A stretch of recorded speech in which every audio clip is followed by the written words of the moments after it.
प्राध्यापक डॉक्टर आबासो शिंदे अर्थात Indira Gandhi national open university IGNOU या अंतर्गत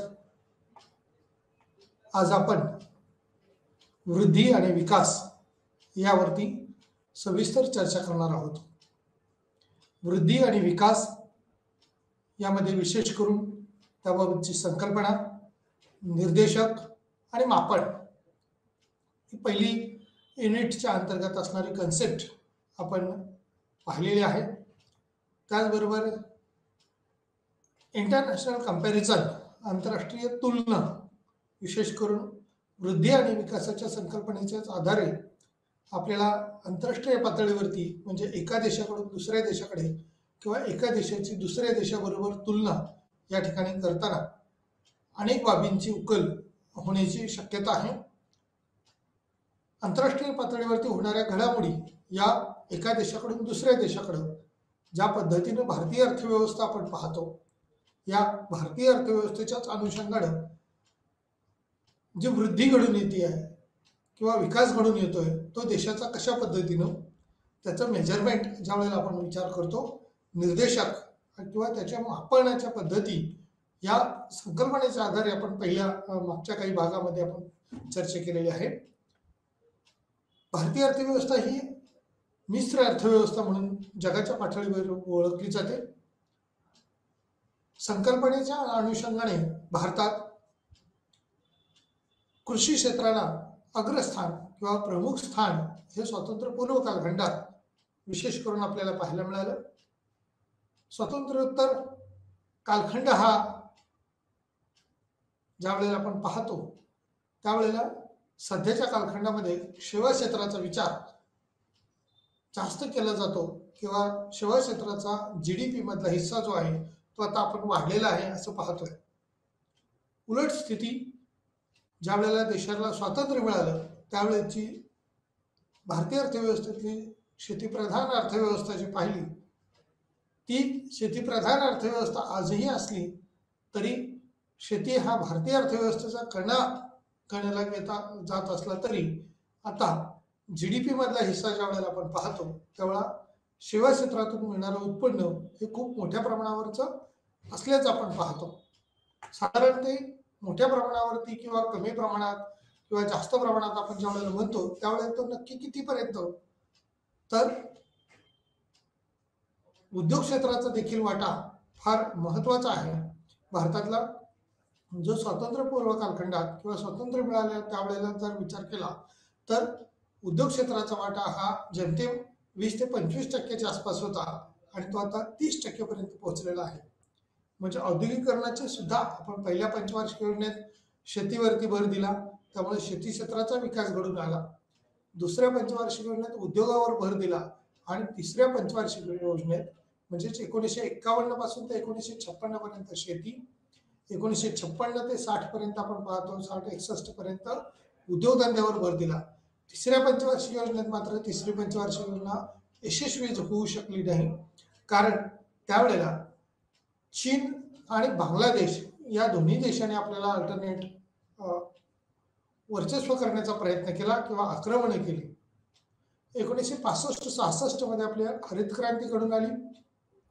विशेष करून आपल्या हरित क्रांतीमध्ये ज्या अनेक बाबींचा विचार आपण करतो त्यामध्ये विशेष करून शेती क्षेत्राचं उत्पादन जे अगदी दुप्पट, तिप्पट, 4 पट अशा पद्धतीने वाढत गेलं आणि वाढतं उत्पन्न हे देशाच्या अर्थव्यवस्थेच्या दृष्टीने अपेक्षित होतं। याचं कारण 1936 ला ज्या वेळेला आपण पाहतो, 1951 ज्या वेळेला आपण पाहतो देशाला स्वातंत्र्य मिळालं परंतु आपल्याकडे असणारी एकूण लोकसंख्या ही 36 कोटी लोकसंख्या होती। 1936 चा कालखंड जर आपण पाहिला तर आपण 1935 ला आपण आरबीआयची स्थापना केली। 1929 ला जर पाहिलं तर जागतिक बंदीची स्थिती होती। म्हणजे अशा अनेक अर्थव्यवस्थेला कुंपणाच्या अवस्थेत ज्या वेळेला आपण पाहतो त्यावेळेला ब्रिटिशांचं वर्चस्व आपल्याकडे होतं। 150 वर्ष ब्रिटिशांनी आपल्यावर राज्य केलं किंवा देशावरती राज्य केलं आणि त्या काळातली जे काही समाज सुधारक आपण म्हणूया, विचारवंत म्हणूया, अर्थशास्त्रज्ञांच्या अनुषंगाने ज्या वेळेला आपण पाहतो त्यावेळेला ॲडम स्मिथ सारखा विचारवंत, मार्शल सारखा विचारवंत तो त्या कालखंडात हेरॉडोमरच्या अनुषंगाने जर आपण पाठिंबाचा विचार केला तर वृद्धी आणि विकासाच्या काही संकल्पना ज्या मांडल्या त्याचा वाहापोह तिथून पुढच्या कालखंडात खूप मोठ्या प्रमाणावर झाला. सूक्ष्म अर्थशास्त्राकडून आपण समग्र लक्षी अर्थशास्त्राकडे दृष्टिकोन पाहायला लागलो. 1929-30 ला जी जागतिक महामंदी होती त्यावेळेला सूक्ष्म अर्थशास्त्र हे संकुचित वाटू लागलं आणि समग्र पातळीवरचं अर्थशास्त्र आपल्या डोळ्यासमोर घेतलेलं आपण पाहतोय. याच समग्र पातळीच्या मांडणीच्या अनुषंगाने ग्रोथ म्हणजे वृद्धी आणि समग्र पातळीवरती अनेक गोष्टीचा उकल करता विचार करता आपल्याला होणारी वाढ हीच विकासाकडे नेणारे आपल्याला दिसून येते. म्हणजेच आर्थिक वाढीची संकल्पना प्रति व्यक्ती एकूण उत्पादन आणि output total output and output per capita या अनुषंगाने ज्यावेळेला आपण पाहतो त्यावेळेला एकूण आउटपुट किती निघू शकतं तर कशातून निघू शकतं याही अनुषंगाने आपल्याला विचार करावा लागेल. देशाची अर्थव्यवस्था ही निश्चित वेगाने आता आपण पाहतोय की विकासाकडे वाटचाल करत आहोत. परंतु स्वतंत्र पूर्व कालखंडात स्वातंत्र्य मिळालं त्यावेळेचा कालखंड आणि आज आपण पाहतोय की या अवस्थेत आपल्याला विकासाचा टप्पा गाठताना अनेक अडथळे येत असले तरी त्यातला विशेष करून जो रोजगारीचा प्रश्न आहे, एम्प्लॉयबिलिटीचा प्रश्न आहे तो फार विचार करण्यासारखा आहे. कारण वाढती लोकसंख्या 36 कोटी असणारी स्वातंत्र्य मिळालं त्यावेळेची लोकसंख्या आज आपण पाहतोय 136 कोटीच्या वरती गेलेली आहे. म्हणजे 100 कोटीपेक्षा जास्त लोकसंख्या ही आपल्याला या स्वातंत्र्योत्तर कालखंडात म्हणजे आझादी का अमृत महोत्सव 75 वर्ष आपण पार केली त्यावेळेला आपल्याला हे अनुभवायला मिळाले. मग या अशा वेगवेगळ्या टप्प्यामध्ये अर्थव्यवस्था जात असताना आर्थिक विकास आणि त्याचे असणारे निर्देशक हे देखील फार महत्वाचे आहेत. कोणत्या निर्देशकाच्या अनुषंगाने आपण पाहिलं तर विकसनशील राष्ट्राची जी वैशिष्ट्य आहेत ती सुद्धा याच युनिटच्या अनुषंगाने कमी दरडोई उत्पन्न असणारे देश किंवा कमी दरडोई उत्पन्न म्हणजेच विकसनशील राष्ट्र असं म्हटलं जातं. कमी उत्पादनाचा आधार इन्कम देखील अशा देशामध्ये किंवा आपल्या देशामध्ये तुलनात्मकरित्या विकासाच्या टप्प्यावर विचार करता हा कमी दिसतो. इतर काही वैशिष्ट्य किंवा अदर्स फीचर्स असं म्हटलं low per capital income, low manufacturing income म्हणजे उत्पादन किंवा उद्योगधंद्याचं जे बेसिक इन्फ्रास्ट्रक्चर असतं त्या इन्फ्रास्ट्रक्चरच्या आधारावर मिळणारं उत्पादन हे वाढणं अपेक्षित आहे. त्याच पद्धतीनं विकास आणि कल्याण, कारण व्यक्तीचं कल्याण जर ज्या वेळेला आपण यंत्र खरेदी करतो किंवा यंत्रतंत्र बाजारपेठेत येतात आणि ही यंत्रतंत्र ज्या वेळेला बाजारपेठेत येत असतील त्या बाजारपेठेत असणारी मागणी जी ग्राहकांची आहे ती मोठ्या प्रमाणावर वाढली पाहिजे. लोक मागणी कधी करतील किंवा कस्टमर मागणी कधी करेल तर त्याला अपेक्षित असणारा योग्य दर जर मिळाला तर म्हणजे अपेक्षेप्रमाणे जर उत्पन्न मिळत असेल तर उत्पादन घेईल आणि व्यक्तीला घेतलेल्या उत्पादनापासून जर सोयी सुविधा चांगल्या मिळत असतील त्याचे फायदे होत असतील त्यांचं उत्पन्न इन्क्रीज होत असतील किंवा समाधान मिळत असेल तरच त्या वस्तूची गुड्स अँड सर्व्हिसेसची डिमांड होईल असं आपण म्हणता येईल. म्हणजे विकास आणि कल्याण म्हणजे विकासाच्या एका बाजूला आपण ज्या वेळेला पाहतो त्यावेळेला बांधकामाच्या दृष्टीने आपण विचार केला तर किंवा रस्त्यांच्या दृष्टीने विचार केला म्हणजे इन्फ्रास्ट्रक्चर एका बाजूला वाढत चाललंय म्हणजे विकास वाढला असं म्हणता येईल का तर म्हणता येईल हे नक्की आहे. परंतु कल्याण झालं का तर त्यावेळेला डोंगर पोखरले जातील, रस्ते झाडे तोडली जाईल रस्त्यांसाठी किंवा इतर अनेक कारणाने वृक्षतोड जर झाली तर त्यातून मानवी कल्याण निश्चितपणे होणार नाही. कारण हे कल्याण साध्य करण्यासाठी व्यक्तीचं समाधान साध्य करण्यासाठी त्याला आवश्यक असणाऱ्या इतर बाबी या दीर्घकाळामध्ये म्हणजेच पुढचा जो पॉईंट म्हणले त्या अनुषंगाने शाश्वत विकासाचं लक्ष दीर्घकाळ टिकणारा विकास अपेक्षित असतो. The millennium development goals and the sustainable development goal म्हणजेच शाश्वत विकासाकडे आपल्याला वाटचाल करावयाची आहे आणि या शाश्वत विकासाच्या अनुषंगाने सस्टेनेबल डेव्हलपमेंट गाठण्यासाठी आहे या कंडिशनला आपल्याला अनेक सोयी सुविधा पुरवणं अपेक्षित आहे. सहस्त्राब्दी विकास उद्दिष्टे द मिलेनियम डेव्हलपमेंट गोल्स शाश्वत विकासाची उद्दिष्टे जी आहेत ती निश्चित कशासाठी अनुसरण आहेत तर ती पर्यावरणपूरक आहेत, मानवी कल्याणाचे पूरक आहेत म्हणजे मानवाचं कल्याण ह्युमन डेव्हलपमेंट इंडेक्स जो आपण म्हणतो मानव विकास निर्देशांक, त्याचबरोबर हॅपीनेट इंडेक्स जो आता प्रचलित आहे तो म्हणजे आनंद मिळणं किंवा कल्याण साध्य करणं हे देखील त्यातून महत्वाचा असल्याचं आपण पाहतो. शाश्वत विकासाच्या उद्दिष्टामध्ये सस्टेनेबिलिटी या इंग्लिश वर्जनचा किंवा इंग्लिश वर्डचा यूज केला जातो. शाश्वत म्हणजे काय, तर दीर्घकाळामध्ये आपल्याला ती बाब किंवा ती गोष्ट जी आहे ती टिकवता येईल, त्याचा मोबदला आपल्याला घेता येईल. म्हणजे सूर्यप्रकाश आपण पाहतो त्यावेळेला त्या दीर्घकाळ म्हणजे इथं अतिउष्णता वाढत चालली, त्यावेळेला आपल्याला ऑक्सिजनचा जो थर आहे किंवा ऑक्सिजन वायू जो आपण म्हणतो त्यावेळेला तो मेंटेन ठेवण्याच्या दृष्टीने निसर्गात असणारे वृक्ष लागवड ही वाढली पाहिजे किंवा जंगलाचे प्रमाण जे आहे ते वाढलं पाहिजे. अदरवाईज ऑक्सिजनचा लेअर आपल्याकडे तेवढा राहणार नाही. याच ऑक्सिजन नसल्यामुळं म्हणजे ज्यावेळेला आपण कोविड पॅन्डेमिकच्या काळात पाहिलं की अशा अवस्थेत आपल्याला काय करावं लागतं, ऑक्सिजनची जरूर पडते आणि या ऑक्सिजनसाठी लाखो रुपये मोजावे लागतात. म्हणजे वातावरणातला ऑक्सिजन घेण्याची क्षमता सुद्धा मानवी शरीरामध्ये ज्या वेळेला कमकुवत होते त्यावेळेला व्हेंटिलेटर किंवा ऑक्सिजन देण्याची प्रोसेस सुरू होते. म्हणजे शाश्वतता जे आपण म्हणतोय तो केवळ विकासाच्या आकडेवारीवरून किंवा उत्पन्नाच्या आकडेवारीवरून विचारात घेतलं तर तिथं अडथळे येऊ शकतात. परंतु शाश्वत विकास ठेवण्याच्या दृष्टीनं इतर अनेक बाबीवर अशा विचार करावा लागणार आहे. आंतरराष्ट्रीय पातळीवरची ज्या वेळेला आपण तुलना करण्याचा प्रयत्न करतो एक देश आणि दुसरा देश, मग त्यामध्ये इंट्रोडक्शनच्या अनुषंगाने काही भाग सांगितलेला आहे. विकास आणि त्यातला अंतर डेव्हलपमेंट आणि त्यातली गॅप किती असू शकते, कशा पद्धतीने आहे ते आपल्याला बघावं लागेल. विकसित आणि विकसनशील राष्ट्रांमधील फूट the divide between development and developing nation. मग एखाद्या राष्ट्रामध्ये विकसित आणि विकसनशील राष्ट्रामधील फूट ही किती प्रमाणात असेल किंवा कशा पद्धतीने असेल त्या अनुषंगाने आपल्याला हे अंतर कमी करता आलं पाहिजे. सर्व राष्ट्र विकसित व्हावे किंवा आपला देश विकसनशीलच्या अवस्थेमधून विकसित या टप्प्यात जावा, म्हणजेच मानवी कल्याण सर्वांना सोयीसुविधा किंवा उपयुक्त संसाधन सामग्री ही उपलब्ध करून देता येईल या अनुषंगाने प्रयत्न करणं अपेक्षित असतं. आणि प्रत्येक देश तसं आपल्या आपल्या देशाला विकसित होण्यासाठी किंवा विकसित देश जे आहेत ते विकासाच्याच पातळीला टिकवण्यासाठी प्रयत्नरत असतात. विकासाचे काही ऐतिहासिक नमुने हिस्टॉरिकल पॅटर्न ऑफ डेव्हलपमेंट ऐतिहासिक दाखले किंवा नमुने त्या ठिकाणी देता येईल. विकासाच्या ऐतिहासिक बाबीमध्ये कशा अनुषंगाने किंवा कोणत्या पद्धतीनं त्याच्यात वाढ करता येईल, कशा पद्धतीने त्यात बदल करता येईल हे देखील अभ्यासावं लागेल. या बारकाव्यामध्ये आंतरराष्ट्रीय तुलना करताना जसं दृढ उत्पन्नाची अपेक्षा आहे तसं GDPची अपेक्षा आहे, शिक्षणाच्या दृष्टीने विचार करता येईल, अशा अनेक बाबी आहेत. किंवा हेल्थच्या दृष्टीने विचार करता येईल, लाईफ एक्सपेक्टन्सीच्या म्हटलं जातं किंवा आयुर्मर्यादा पाहणं अपेक्षित आहे. त्याचबरोबर इम्बॅलन्स ज्यावेळेला आपण बॅलन्स पाहतो त्यावेळेला बॅलन्समध्ये इनइक्वेलिटी आपण त्या अनुषंगाने स्त्री पुरुष समानता आहे का यासाठी आपण देखील पाहणं अपेक्षित आहे.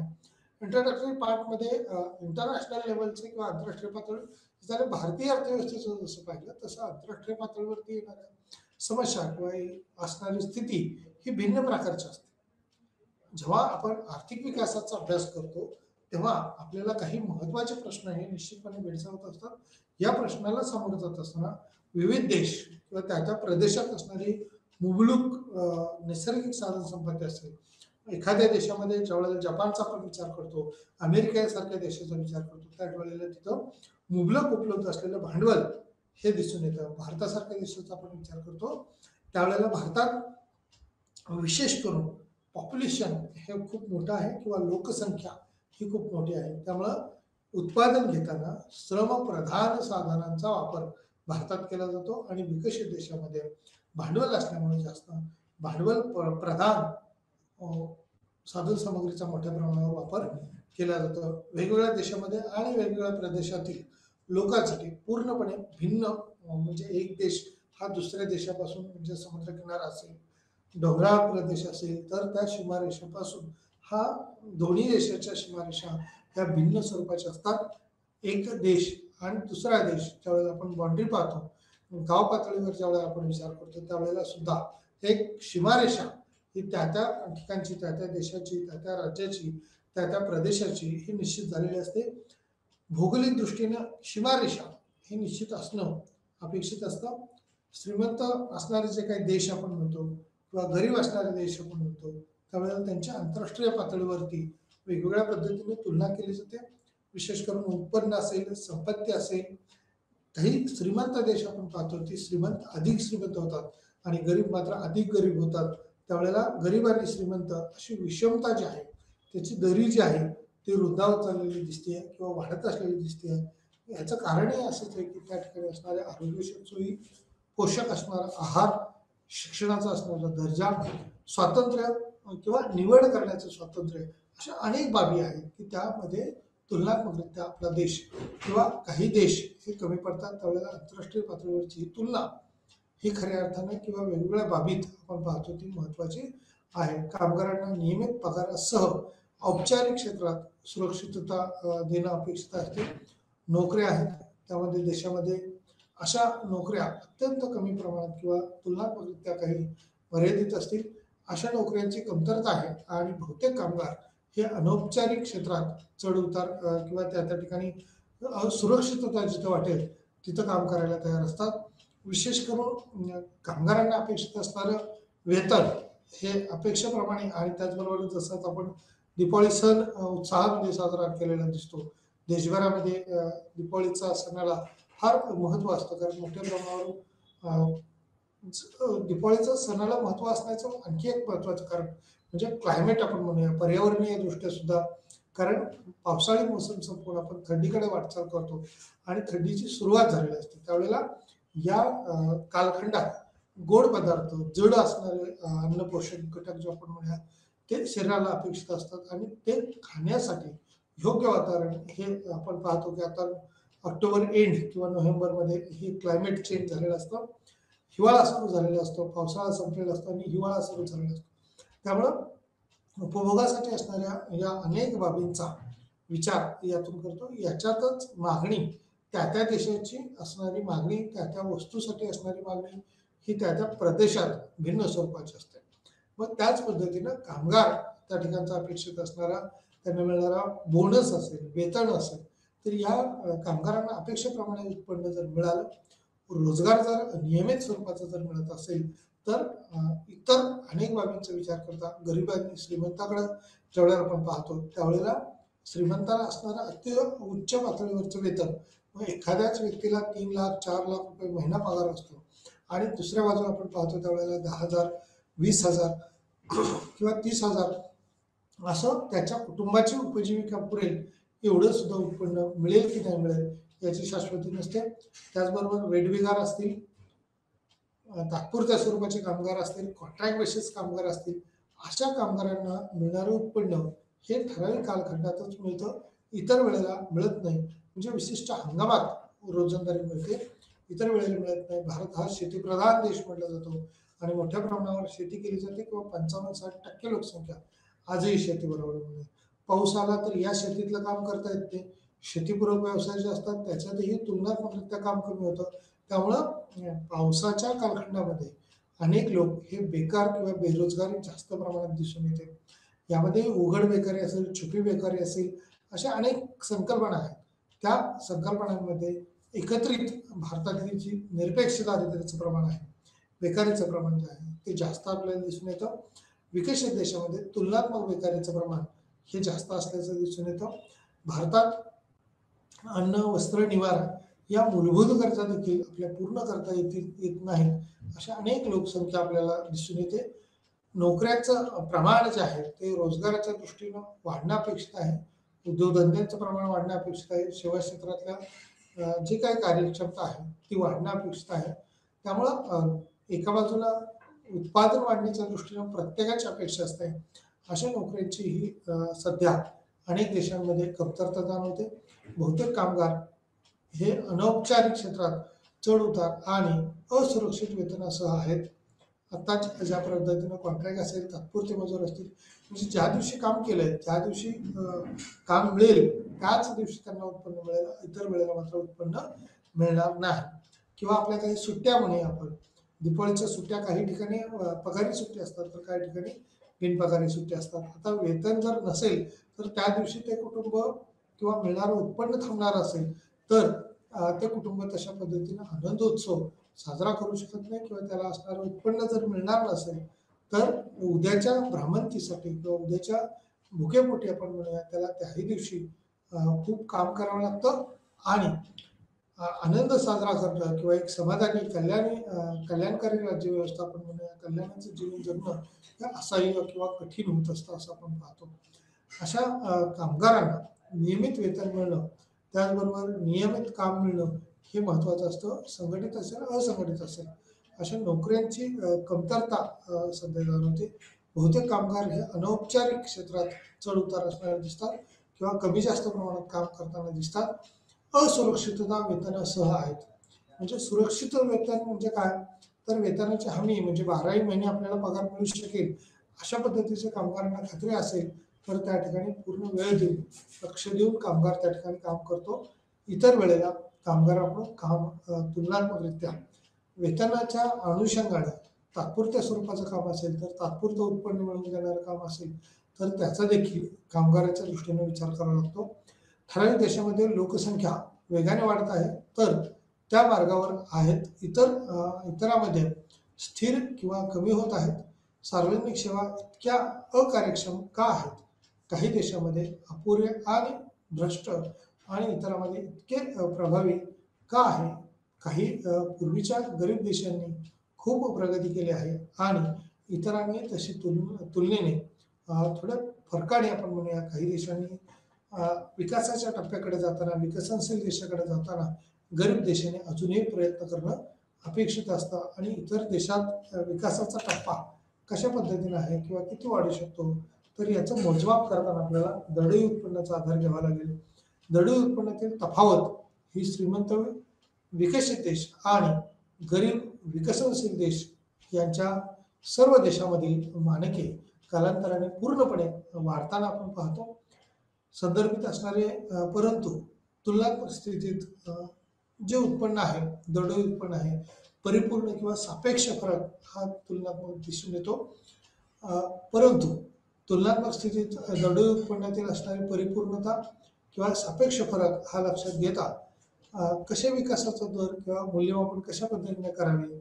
दुर्दैवाने कोणतीही सोपी यंत्रणा ही विकासाचा टप्पा मोजण्यासाठी किंवा दरडोई उत्पन्न मोजण्यासाठी देखील त्याच्यात अनेक त्रुटी आपण पाहतो. GDP मोजताना अनेक मोजमापाच्या म्हणजे कोणती पद्धती वापरावी, खर्च पद्धती वापरावी, उत्पन्न पद्धती वापरावी का उत्पादन पद्धती वापरावी याच्यात अनेक संभ्रमावस्था असते. परंतु उत्पन्नाच्या अनुषंगाने GDP चा काउंटिंग केलं जातं किंवा मोजमाप केलं जातं आणि त्याची तुलना हे विकसित देशाबरोबर करताना किती डॉलर उत्पादन आहे, दरडोई उत्पन्न किती आहे किंवा GDPच्या अनुषंगाने किती GDP आहे त्याचा विचार त्या अनुषंगाने केला जातो. अल्पावधीत तथापि सापेक्ष एक नॅरोइंग आपण म्हणतो भिन्नता एका विस्तृत वाढत्या निरपेक्ष फरकासह हाताशी जाऊ शकतात. दिलेले असुरक्षित किंवा अ देशापासून असणारी उत्पादकता ब देशापर्यंत कशा पद्धतीने वाढू शकते. म्हणजे एखाद्या देशातून कच्चा माल घेतला आणि दुसऱ्या देशामध्ये जर त्याने त्याच्यापासून पक्का माल तयार केला आणि संपूर्ण जगभर त्या वस्तू जर विकल्या किंवा त्या गुड्स अँड सर्व्हिसेस जर प्रोव्हाइड केल्या तर त्याच्यापासून चांगलं उत्पन्न मिळू शकतं. मला अल्पावधीत किंवा कमी कालखंडात अशा वस्तूंची आयात निर्यात करणं हे तितकंसं जरी शक्य नसलं तरी देखील वृद्धीचा आणि याचा विचार करता आपण डेव्हलपमेंटच्या अनुषंगाने ज्यावेळेला पाहतो त्यावेळेला वृद्धिकरणामुळे परिपूर्ण दरडोई उत्पन्नातील तफावत मोठ्या प्रमाणात वाढण्याची शक्यता आहे. सापेक्ष अंतर समान ठेवण्यासाठी आवश्यक आहे, पण सापेक्ष अंतर समजा अरुंद करते आणि परिपूर्ण अंतर हे रुंदावते.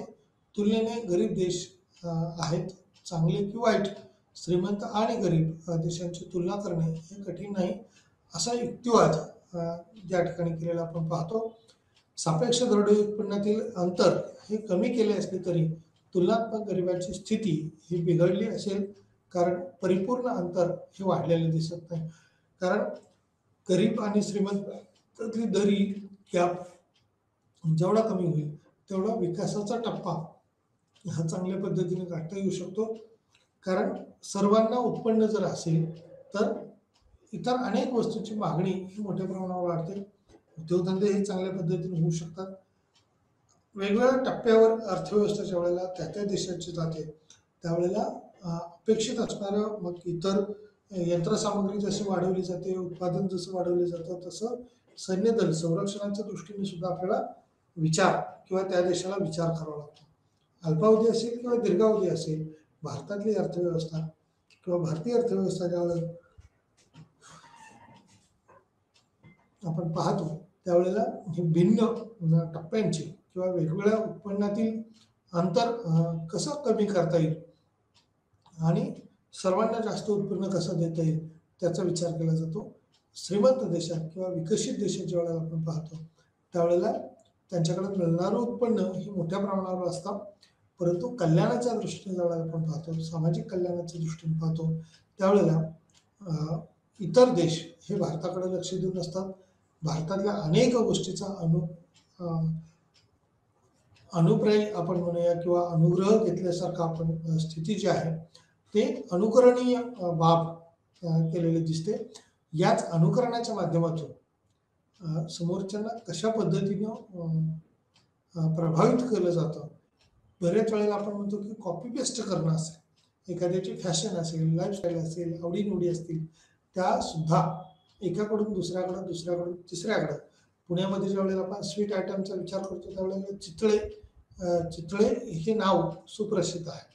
मग चितळ्यांची भाकरवडी असेल, चितळ्यांची मिठाई असेल, या अशा अनेक वेगवेगळी शॉप्स असतील किंवा उद्योग क्षेत्राचा ज्या वेळेला आपण विचार करतो त्यावेळेला टाटा स्टील किंवा टाटांचं उत्पादनाला मागणी येत असताना दिसते, रिलायन्सच्या उत्पादनाला मागणी येत असताना दिसते. अशा अनेक उद्योजक असतील किंवा उद्योगधंदे असतील किंवा उद्योजक असतील, त्यांच्या विशिष्ट प्रकारच्या उत्पादनाची मागणी हे अगण्य स्वरूपाचे असते. लाखो रुपये, कोट्यावधी रुपये त्याच्यावरती ग्राहक म्हणून लोक द्यायला तयार असतात. याचं कारणही असं, टू व्हीलर असतील, फोर व्हीलर असतील, या उद्योगधंद्यांचा जेवढा मोठा विकास होईल तेवढा त्या राज्याचा, त्या देशाचा विकास व्हायला मदत असते. कारण एखाद्या उद्योगाचा विकास होतो त्यावेळेला त्या राज्याला असणारी सोयीसुविधा उपलब्ध करण्याच्या अनुषंगाने भांडवलाची उपलब्धता होती, इतर अनेक वस्तूंची मागणी वाढते, त्या एरियातलं उत्पन्न वाढायला मदत होते, त्या गावाचा किंवा त्या शहराचा विकास बदलायला उद्योगधंदे हे अतिशय स्मारक असतात, फायदेशीर असतात. काही अनुषंगाने ज्यावेळेला आपण श्रीमंत देशाचा किंवा श्रीमंत राज्यांचा जेव्हा विचार केला तर भारतात जे मोठे लोकसंख्येने आकाराने मोठे असणारे राज्य आहेत त्या राज्याचं असणारं उत्पन्न आणि विकसित असणारे देशातलं उत्पन्न याच्यामध्ये तफावत असलेली दिसून येते. अमेरिकासारखा असेल, जपानसारखा देश ज्यावेळेला विचार करतो आपण त्यावेळेला भारतात एखादं राज्य असावं, त्या राज्याचा असणारा एकूण उत्पन्नाचा जो भाग आहे जेवढा असावा त्याच्या कित्येक पटीने जास्त अशा देशांचं उत्पन्न असतं, जेवढं उत्पन्न हे पूर्ण भारताचं देखील नाही. परंतु भूप्रदेशाचा विचार केला असता, उद्योगधंद्यांच्या अनुषंगाने विचार केला असता, त्या राज्याच्या तुलनेत भूप्रदेश हा विकसित देशाकडे तुलनात्मक कमी आहे, परंतु त्यांच्याकडे भांडवल मुबलक प्रमाणात उपलब्ध असल्यामुळं अनेक फायदे किंवा मोठ्या प्रमाणाचे फायदे हे सापेक्षरित्याने मिळताना आपण पाहत असतो. म्हणूनच सापेक्ष दरडोई उत्पन्न ते अंतर जे आहे ते कमी झालेलं आहे. तुलनात्मक गरिबांची जी स्थिती आहे ती बिघडलेली असलेलं दिसून येतो. परिपूर्ण अंतर हे वाढलेलं आहे किंवा कशा पद्धतीने बदललेलं आहे ते या ठिकाणी प्रामुख्याने दिसून येत असल्याचं आपण पाहतो. याच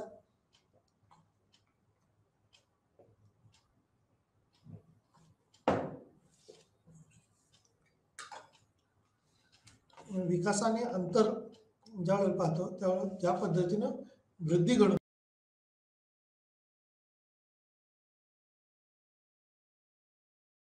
टप्पा गाठल्यानंतर विकासाकडे आपण वाटचाल करत आहोत अशा पद्धतीची स्थिती ही दिसून येतं. विकसित आणि विकसनशील राष्ट्रामधील फूट किंवा जी दरी आहे, the divide between develop and developing nation, विकसनशील देशाची व्याख्या ही त्याच्या आर्थिक उत्पादनाद्वारे केली जाते.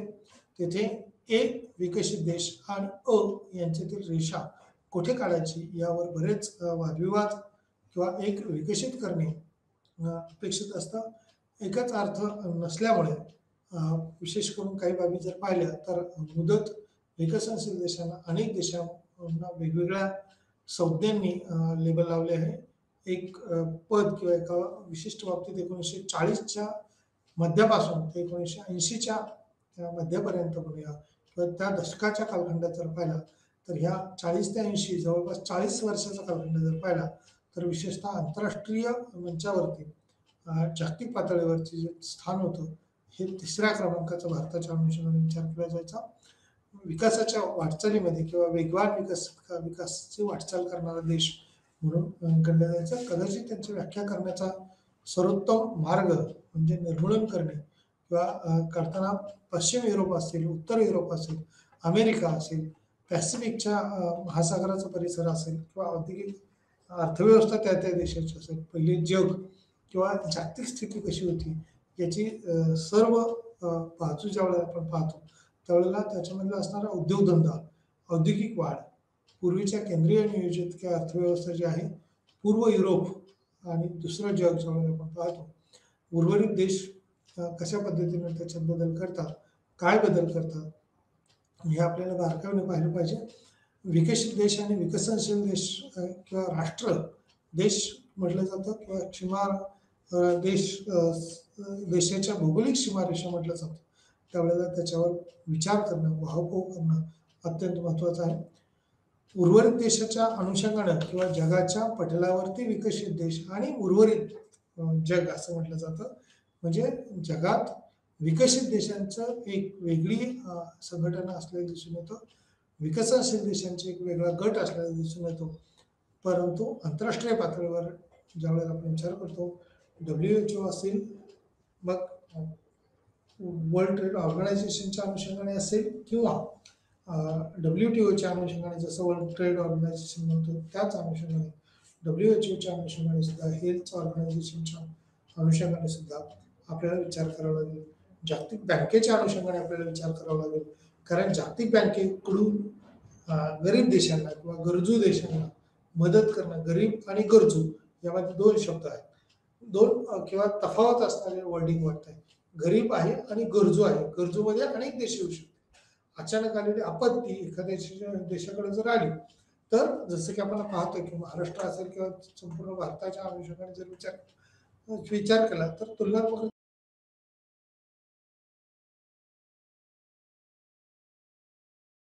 असणारी गरज ही काय फक्त गरीब देशांना किंवा गरीब राज्यांना असू शकत नाही, तर ती गरजू हा आपत्कालीन स्थिती असेल, परतीच्या पावसाचा असेल किंवा डिझास्टरच्या अनुषंगाने आपण म्हणूया की कुठलीही संकट काळात आलेली आपत्ती असेल तर त्या कालखंडात लागणारी मदत ही अपेक्षित असते. म्हणजेच शहरीकरण आणि अगदी स्फोट किंवा शहरीकरणाने किंवा एकूण लोकसंख्येने आता आपण बघतोय की रुद्र रूप धारण केलेलं आहे, स्फोट व्हावा लोकसंख्येचा, अशा पद्धतीने लोकसंख्या ही वेगाने वाढलेली आहे. शेवटी हे नेहमी जरी लक्षात ठेवलं किंवा पाहिलं तरी आर्थिक विकास आणि आधुनिक आर्थिक वृद्धीमध्ये प्रतिवाढीपेक्षा कितीतरी जास्त समावेश या दरडोई उत्पन्नाचा आहे. उत्पादन आणि आर्थिक शिवाय शाश्वत विकास या अनुषंगाने सुद्धा काही बाबी या पाहणं अपेक्षित आहे. आधुनिक आर्थिक वाढ नोबेल पारितोषिक विजेते सायमन कुझनिट्स यांनी वापरलेली संज्ञा जर या ठिकाणी पाहिली तर युगाशी विरोधाभासी म्हणून वर्तमान आर्थिक युगाचा संदर्भ या ठिकाणी दिला जातो. व्यापारी भांडवलशाही किंवा सरंजामशाहीचा युग म्हणून ओळखलं जातं. आधुनिक आर्थिक युग वाढ अजूनही विकसित होत आहे, म्हणून त्यांची सर्व वैशिष्ट्ये हे अद्याप स्पष्ट नाहीत.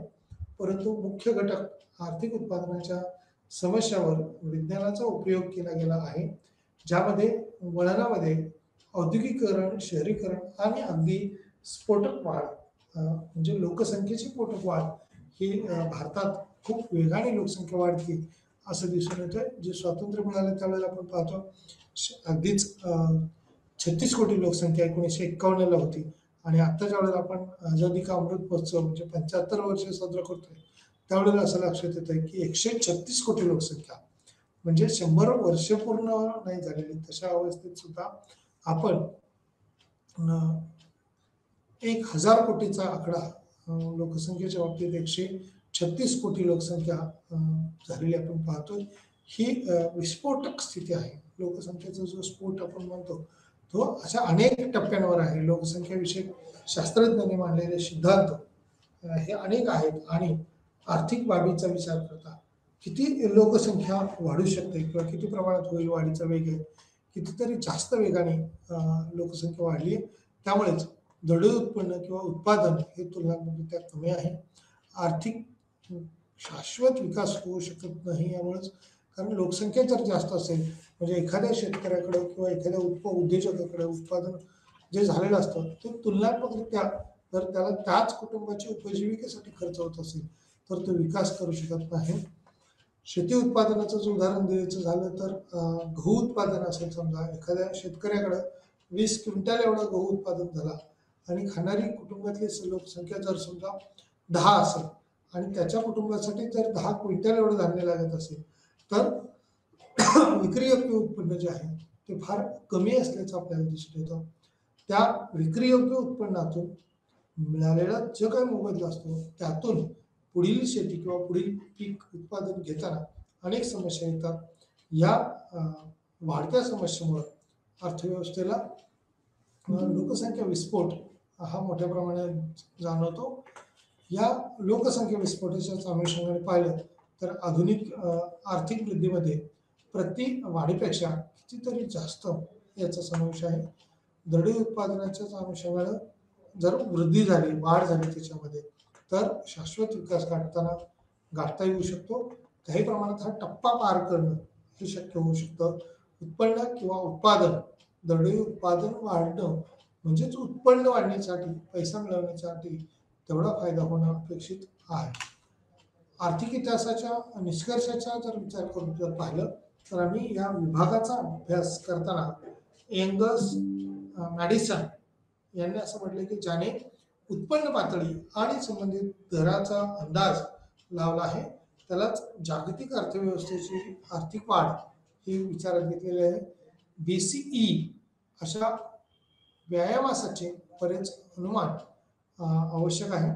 विशेषतः वेळेत एक विशिष्ट जातं किंवा विशिष्ट टप्पा गाठला जातो विश्लेषण करण्यासाठी मॅडिसनने अंदाज संकलित केलेली लोकसंख्या GDP आणि PP ठरवण्यासाठी किंमत निर्देशांक किंवा मॅडिसनच्या गणनेनुसार 1000 मध्ये सरासरी ही जागतिक उत्पन्न असल्याचं दिसून येतं.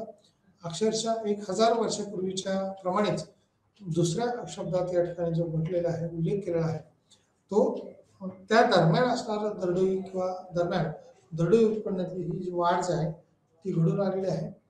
1000 प्रभावीपणे 0 किंवा त्या पुढील वाढ जी आहे ती त्यांनी एकक त्या ठिकाणी मांडलेलं आहे. पुढचे प्रतीक जागतिक उत्पन्नासह 820 वर्ष किंवा 1000 ते 1820 पर्यंत त्यात वाढ झालेली दिसून येते. फारच चांगली वाढ त्या ठिकाणी दिसून येते. दरवर्षी सरासरी केवळ 0.05% वाढणारी व्यक्ती किंवा वाढणारी लोकसंख्या आपण म्हणूया त्या तुलनेत त्या विशिष्ट कालखंडात लोकसंख्या वाढीचा वेग हा 5% वर्षभरातला जरी होता त्यावेळेला तो कमी होता तुलनात्मक, कारण वेगवेगळे साथीचे आजार असतील, रोगराई असतील, त्या तुलनेत काही टक्क्यांनी त्यातली वाढ ही प्रभावीपणे झालेली आहे. त्यामुळेच 820 वरूनच त्याची वाढ जी आहे ती अगदी 1000च्या पुढं किंवा तुलनात्मक वाढलेली दिसून येते. जागतिक GDP जगाच्या वाढीपेक्षा किंचित जास्त वाढला. लोकसंख्या 8 शतकानंतर जगाचे दरडोई उत्पन्न वाढले होते.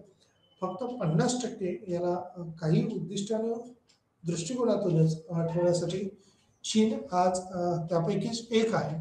म्हणजे चीनचा जर उल्लेख आपण ज्यावेळेला पाहतो त्यावेळेला लोकसंख्या नियंत्रणावर प्रचंड नियंत्रण ठेवण्याचं काम हे चीन करत आहे. परंतु जागतिक पातळीवरती आजही चीनचा उत्पन्नाच्या लोकसंख्या वाढीच्या बाबतीत प्रथम क्रमांक लागतो. सर्वोत्तम लोकसंख्या किंवा सर्वोत्तम म्हणण्यापेक्षा सर्वात जास्त लोकसंख्या ही 1 नंबरला चीनची आहे. दुसरा क्रमांक हा भारताचा लागतो.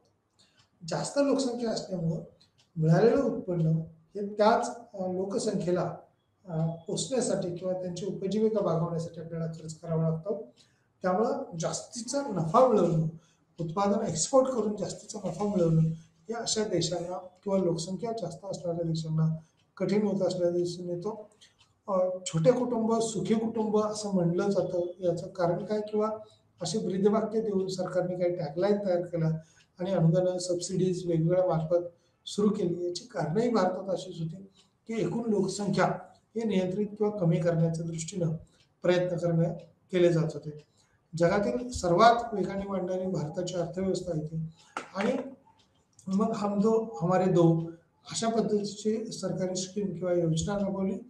त्यातून मुलींच्या दृष्टीने किंवा महिलांच्या दृष्टीने विचार करून मुली असतील तर आणखी जास्त सोयीसुविधा किंवा लाभ देण्याचा प्रयत्न त्यातून झाला किंवा केला गेला आपण म्हणूया. आणि यातूनच लोकसंख्या नियंत्रित करणं, शिक्षणावरती विशेष भर दिला. प्राथमिक असेल माध्यमिक असेल हे शिक्षण किंवा प्रौढ साक्षरतेचे वर्ग देखील भारतात मोठ्या प्रमाणावर चालवले गेले. याच दृष्टीनं ज्यावेळेला विचार केला गेला आणि मग लोकसंख्या नियंत्रणात आणण्याच्या दृष्टीनं लोकसंख्या वाढीचा वेग रोखण्याच्या दृष्टीनं प्रयत्न केला गेला. 1 अब्जाहून अधिक लोकांसह सुमारे 1000 मध्ये संपूर्ण जगाच्या लोकसंख्येच्या चौपट लोकसंख्या ही भारताची किंवा चीनची होण्याची शक्यता आहे. चीनमध्ये आर्थिक वाढ गेल्या दशकात सरासरी किंवा सुमारे 9.5% आहे. दरडोई चीनी लोकसंख्येच्या वाढीच्या अनुषंगाने 50% उत्पन्न हे 820 किंवा 820 वर्षात नव्हे तर केवळ 5 वर्षापेक्षा कमी आहे. म्हणजे इतर उत्पन्नाच्या अनुषंगाने विचार करता उत्पन्न कमी दिसून येतं. परंतु इतर बाबतीत ज्यावेळेला आपण पाहतो लोकसंख्या वाढीचा वेग हा चीन आणि भारतासारख्या देशामध्ये सुद्धा मोठ्या प्रमाणावर आहे. आफ्रिकेत किंवा इतरत्र 1820 नंतरच्या सरासरी वाढीचा वेग जर विचारात घेतला तर 1950 नंतर वसाहतीच्या म्हणजे 1820 हा त्याच्या अगोदरचा कालखंड ज्यावेळेला विचारात घेतो म्हणजे 1820 80 आणि हे 50 130 वर्षापूर्वीचा जर विचार केला तर वसाहतीच्या समाप्तीशी संबंधित वाढ म्हणजे वसाहतवादी विचारसरणी आपण म्हणूया त्या काळात मोठ्या प्रमाणात होती. परंतु लॅटिन अमेरिकेप्रमाणेच आफ्रिकेतील आर्थिक वाढ हे 1980 नंतर कमी झालेली दिसते. 1990च्या दशकात स्तब्ध होत राहिलेली आहे आणि नुकतेच पुन्हा वाढ त्याच्यात झालेली दिसते. परिणामी जगातील सर्वात जी वाढ जास्त झालेली आहे ती सर्वात मोठे अंतर आहे. जगाने कधीही ओळखलेले प्रदेश आर्थिक पुनरुत्थानामुळे 2000च्या दशकात आफ्रिकेतील वाढ ही झालेली दिसते. हे अंतर कमी झालेले असले तरी परंतु अजूनही यात उल्लेखनीय वाढ आहे. ऐतिहासिक मानकानुसार प्रचंड मेडिसिनचा जागतिक आर्थिक इतिहासाचा व्यापक स्वीप ज्यावेळेला पाहिला जातो त्यावेळेला तो विशिष्ट बाबी सूचित करतो. म्हणजे वृद्धीचा दर लोकसंख्येचं जसं वाढलं तसं उत्पन्नाच्या अनुषंगाने वाढणं अपेक्षित आहे. परंतु तो तुलनात्मकरित्या गरीब आणि श्रीमंतात तफावत असणार दिसून येतोय. त्यामुळे एकूण GDP आपला वाढलेला दिसतो परंतु दरडोई उत्पन्न मात्र भारत असेल चीन असेल या देशांचे तेवढेसे तुलनात्मकरित्या वाढलेले नाहीत की विकसित देशात GDP हे फार मोठ्या प्रमाणावर असताना पाहायला मिळतो. आणि त्यामुळे दरडोई उत्पन्न देखील जर चांगलं असेल तर लोकांचं राहणीमान लिव्ह स्टँडर्ड हे चांगलं राहतं. इतिहासाचा व्यापक विचार करता काही सूचित बाबी निश्चितपणे विचारात घेण्यासारख्या आहेत. अर्थशास्त्राला मागावा घेत असताना किंवा आकडेवारीचा विचार करताना कालखंडात काय काय घडून येऊ शकतं त्या कालखंडात कसे बदल होतात त्या अनुषंगाने काही विचारवंतांनी आपले विचार त्या मांडलेले आहेत. प्रभावी विचार मांडताना केज सारखा विचारवंत हा अत्यंत महत्त्वाचा असतो. या मॅडिसनच्या अनुषंगाने असतील किंवा इतर विचारवंताच्या अनुषंगाने असतील केज यांनी प्रभावी मागणीचं तत्व हे फार महत्त्वाचं आहे. किंवा अगदी आपण अर्थशास्त्राच्या अनुषंगाने कौटिल्याचा कालखंड जर पाहिला तरी राजेशाहीच्या कालखंडात असेल किंवा त्या तत्कालीन व्यवस्थेमध्ये असेल हे अर्थशास्त्रीय विचार फार मोलाचे किंवा महत्त्वाचे ठरलेले आपण पाहतो. आता यात कशा अनुषंगाने बदल होतील किंवा काय बदल होतील हे प्रामुख्याने आपल्याला पाहावं लागेल. आता झालेले बदल हे क्रमप्राप्त असतील का ते कशा पद्धतीने वाढतील च्या विशिष्ट दशकात हे अंतर कमी झाले आहे, परंतु अजूनही ऐतिहासिक मानकानुसार प्रचंड मेडिसिनच्या जागतिक आर्थिक इतिहासाचा व्यापक स्वीप कसा आहे हे सूचित करते. आर्थिक वाढीचे विभेदक दर हे विशेषतः मागील 2 दशकां नुकतेच उत्पन्नाच्या पातळीत भिन्नता निर्माण केली आहे, जी वैशिष्ट्यीकृत बाबी यामध्ये दिसून येतात. अ, विशेष करून आफ्रिकेत इतरत्र 1820 नंतर सरासरी वाढीचा वेग हा वाढला आणि 1950 नंतर वसाहतीच्या समाप्तीशी संबंधित कालावधीत असे पुन्हा युग किंवा पुन्हा त्यातला कालखंड ज्यावेळेला पाहतो त्यावेळेला त्याच्यात बदल झालेला आपल्याला दिसून येतो. मोठ्या संख्येने कमी विकसित देशांनी उत्पन्नात वाढ अनुभवली गेल्या 4 दशकामध्ये आणि अनेकांनी भरीव वाढीचा आनंद त्या ठिकाणी लुटलेला आहे. 2% जास्त उत्पन्न हे वाढलेले किंवा देशांची अनेक उदाहरणे गेल्या 4 दशकातील एक वर्ष 2% किंवा वार्षिक वाढ सरासरी उत्पन्न 35 वर्षात दुप्पट 4% दराने ते 18 वर्षात हे दुप्पट होते. यापैकी बहुतेक देशात एकूण देशांतर्गत उत्पादनापेक्षा उत्पादन अधिक वेगाने वाढले.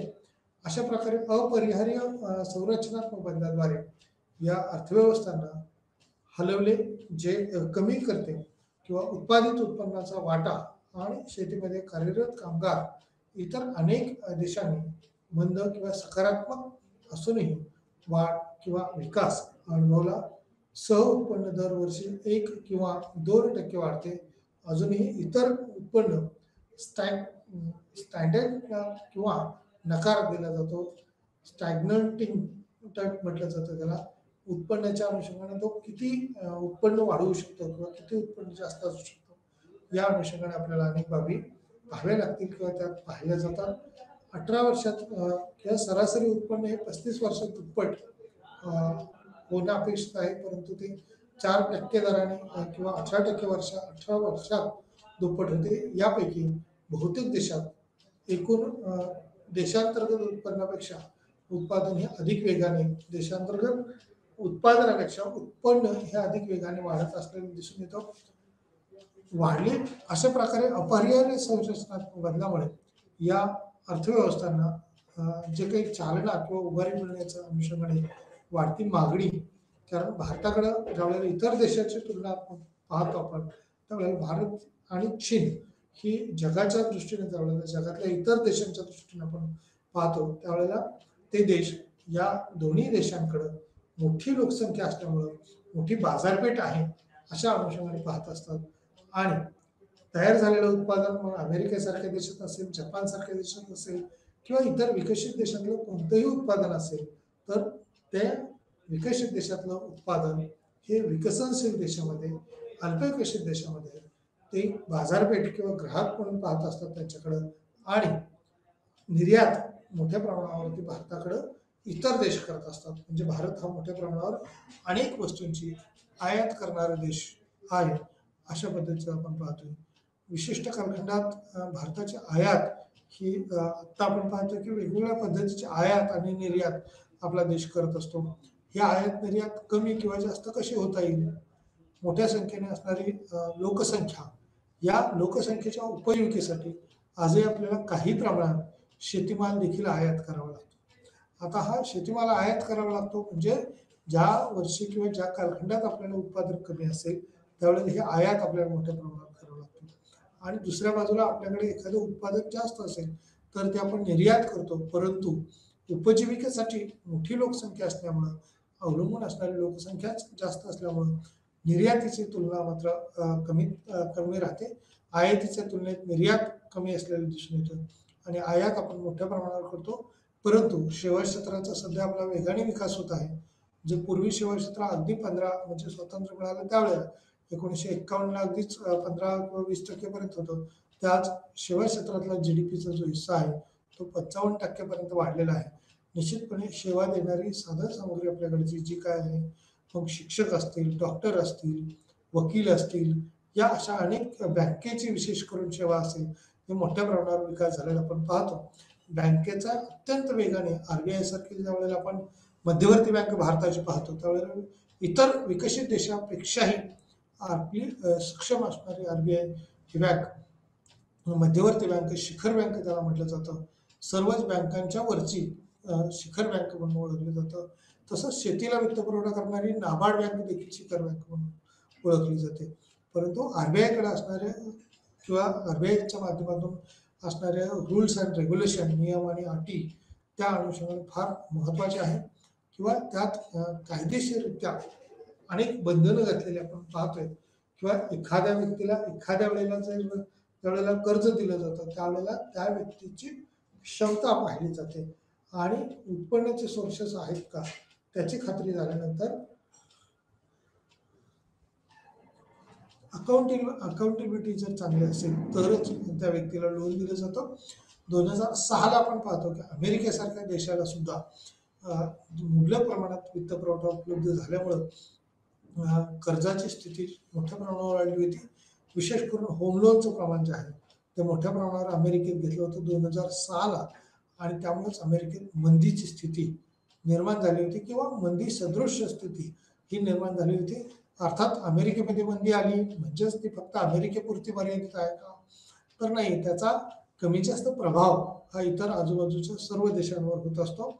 किंबहुना त्यांची आयात निर्यात एक आपण शेअर मार्केटच्या अनुषंगाने म्हणूया भीतीदायक वातावरण निर्माण झालेलं असतं आणि हीच मंदीची स्थिती इतर देशांवरती येईल का अशी भीती वाटत असते. त्यामुळं या विशिष्ट टप्प्याचा ज्या वेळेला आपण विचार करतो त्यावेळेला 4% दराने ते 18% वर्षात जर दुप्पट होते. यापैकी बहुतेक देशात एकूण देशांतर्गत उत्पादनापेक्षा उत्पादन अधिक वेगाने वाढले. अशा प्रकारे अपरिहार्य संरचनात्मक बदलामुळे यात खूप मोठे बदल झालेले दिसतात. अजूनही इतर उत्पन्न ज्यावेळेला आपण पाहतो ते तुलनात्मकरित्या तितकंसं बदललेलं नाही. जसं की आता मागच्या याच्यात आपण पाहिले या स्लाइडमध्ये आफ्रिकेत किंवा इतरत्र 1820 आणि 1950 हा कालखंड हा खूप मोठा कालखंड आहे. खरं तर 70 वर्षाचा कालखंड तिथंच 80 आणि हे 50 130 वर्षाचा कालखंड आपण या ठिकाणी पाहतोय. म्हणजे या मोठ्या कालखंडामध्ये देशाचा विकास किंवा वसाहतीची स्थिती ही कशा पद्धतीने होते. वसाहतवाद वगैरे म्हटलं जातं त्यावेळेला विशेष करून भारताचं उत्पन्न कशा पद्धतीने वाढेल किंवा काय, तर ब्रिटिश कालखंडात तर जे काही उत्पन्न तयार झालं मग मसाल्याचे पदार्थ असतील, चहाचे उत्पादन असतील, चहाचे मळे असतील, तर याच्यातून मोठ्या प्रमाणावर मुबलक असणारं उत्पन्न हे ब्रिटिशांनी त्यांच्या देशाला किंवा बाहेरदेशी ते घेऊन जाण्याचा प्रयत्न करत होते. ते आपल्या देशामध्ये इथलं उत्पादन पाठवून देत होते. त्यामुळेच भारतात जे काही उत्पादन तयार केलं जाईल त्या अनुषंगाने तिथल्या स्थानिक उत्पादनाची वाढ करण्याच्या अनुषंगाने स्वतंत्र कालखंडात प्रयत्न केले.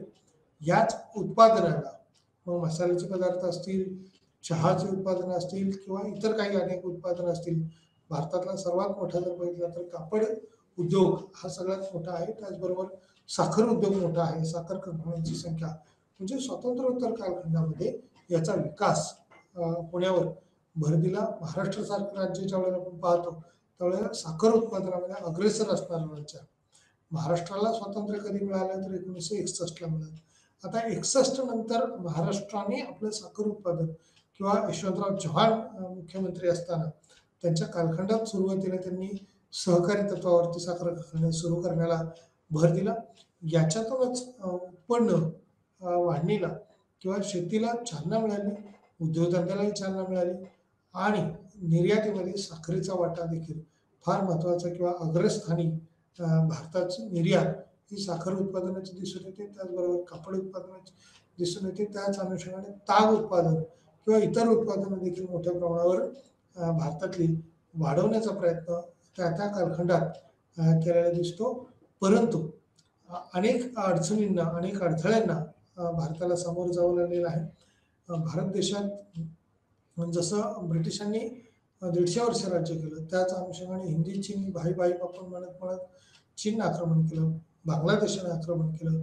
तरी देखील भारतातली जी मिश्र अर्थव्यवस्था सुरुवातीला मी सांगितली त्या पद्धतीनं त्या मिश्र अर्थव्यवस्थेच्या अनुषंगाने लोकसंख्येला शेती उद्योग या अनुषंगाने असणारे उत्पादन किंवा सेवा क्षेत्राचा होत असणारा विकास हा तिहेरी बाजूने आपण पाहतो. म्हणजे एका बाजूला आपल्याकडं असणारं भांडवल, दुसऱ्या बाजूला असणारं पुष्कळ किंवा मुबलक प्रमाणात मॅनपॉवर, लेबर आपण म्हणूया कामगार, आणि भांडवलाची असणारी जरी कमतरता असली तरी त्याच्याशी मेळ घालून त्याच्याशी संयुक्तिक साधून उत्पन्न वाढवण्याच्या दृष्टीने मोठे प्रयत्न करण्यात आले.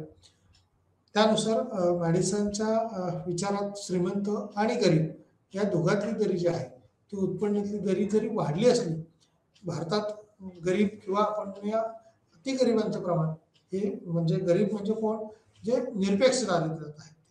निरपेक्ष दारिद्र्य म्हणजे काय, तर ज्याला अन्न वस्त्र निवारा या मूलभूत गरजाही आपल्याला पूर्ण करता येत नाही किंवा 2 वेळचं अन्नही आपल्याला घेऊ शकत नाही, अशा पद्धतीचे निरपेक्ष दारिद्र्यात असणाऱ्याचं प्रमाण हे भारतात आजही तुलनात्मकरित्या जास्त आहे. परंतु हे प्रमाण कमी कमी करण्याचा प्रयत्न केला. विकसित देशामध्ये सापेक्ष दारिद्र्याचं प्रमाण जास्त आहे. त्यामुळं घडलेल्या स्थितीत किती मागणी होऊ शकते, किती पुरवठा होऊ शकतो, तर त्या त्या देशात असणाऱ्या बाबी या विचारात घ्याव्या लागतात किंवा विचाराधीन असतात. प्रचंड मॅडिसनच्या अनुषंगाने जागतिक आर्थिक विकासात इतिहासाचा व्यापक स्वीप ज्या वेळेला आपण पाहतो त्यावेळेला तो 2 दशकापेक्षा निश्चित जास्त आहे. उत्पन्नाच्या पातळीत ही भिन्नता निर्माण झालेली दिसून येते. जी वैशिष्ट्ये एकूणच विचारात घेतलेली आहेत ते वेगवेगळ्या बाबतीत किंवा वेगवेगळ्या टप्प्यावर वेगवेगळे दिसून येतात. आफ्रिकेसारख्या देशात असेल किंवा विकसित देशात असतील तर वयोगटानुसार किंवा त्या त्या कालखंडानुसार जसं कालखंड बदलेल तसं पद्धतीनं आयात निर्यातीत बदल झालेला दिसतो. त्या विशिष्ट वर्षात विशिष्ट दशकामध्ये यात बहुतेक वेळेला बदल झालेला आहे. परंतु एखादा देश जसं की आपण स्वित्झर्लंडचा विचार करतो, स्वित्झर्लंडचा उत्पन्नाच्या अनुषंगाने भांडवलाच्या अनुषंगाने विकसितपणा आहे. तिथं स्विस बँकेची सुद्धा गरज निर्माण झाली किंवा अनेक वेळेला भारतातला काळा पैसा कुठं ठेवला तर तो स्विस बँकेत असेल असं मानलं जातं. तिथला पैसा बाहेर येईल असंही म्हटलं जातं. परंतु त्या संदर्भातले नियम अटी काय आहेत त्या बँकेच्या त्या पाहणं गरजेचं आहे. म्हणजे श्रीमंत जो आहे मिळालेलं उत्पन्न त्यांचं काढून घेण्याच्या अनुषंगाने तो मार्ग विचारात घ्यावा लागतो. एकूण उत्पन्न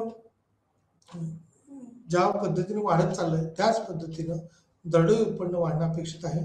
दरडोई उत्पन्न वाढीचा वेग ज्या पद्धतीने वाढत जाईल त्याच अनुषंगाने राष्ट्रीय उत्पन्न देखील वाढेल. परंतु दरडोई उत्पन्न जर वाढलं नाही, दरडोई उत्पन्न किंवा एकूण उत्पन्न हे एकूण लोकसंख्येशी संबंधित असतं. परंतु सर्वसमावेशक आपण म्हणूया शाश्वत विकासाचं जर गाठायचं असेल तर सर्व पातळीवरचं उत्पन्न, सर्व लोकसंख्येचं उत्पन्न हे वाढणं अपेक्षित आहे. गरीब आणि श्रीमंताची दरी ही कमी होणं अपेक्षित आहे.